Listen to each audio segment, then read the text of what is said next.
સુરેન્દ્રનગરમાં ઉમેદવારી બાદ ભાજપ દ્વારા જનસેવા સંકલ્પ લેવડાવવામાં આવ્યો। કેન્દ્રીય કેબિનેટ મંત્રી જીતુ વાઘાણીની ઉપસ્થિતિમાં યોજાયો કાર્યક્રમમાં મોટી સંખ્યામાં ભાજપના કાર્યકરો હાજર રહ્યા હતા। ઉમેદવારોને શપથ લેવડાવીને ચૂંટણી માટે પ્રચાર શરૂ કર્યો હતો।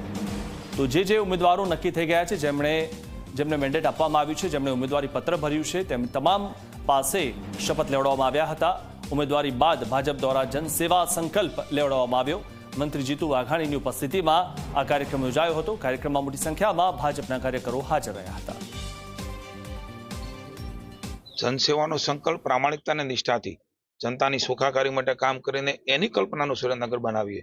સૌ સાથે મળીને મા ભારતી મોદી સાહેબના નેતૃત્વની અંદર વિશ્વગુરુના સ્થાને બેસવા જઈ રહ્યું છે। ત્યારે માની નીતિન નવીનજી, માની અમિતભાઈ શાહના માર્ગદર્શન નીચે, માની મોદી સાહેબના વડપણમાં સમગ્ર દેશ અને રાજ્ય એ આગળ વધી રહ્યું છે। ત્યારે ભૂપેન્દ્રભાઈના નેતૃત્વમાં પુનઃ એકવાર સ્થાનિક સ્વરાજની સંસ્થાઓમાં ઝળહળતી ફતે એ રાજ્યની અને સુરેન્દ્રનગરની જનતા એ ભારતીય જનતા પાર્ટીને મત આપીને કમળરૂપી મત આપીને વધાવવાના છે। ત્યારે આજે આ સંકલ્પ માટે હું સૌ નગરસેવકોને અભિનંદન આપું છું।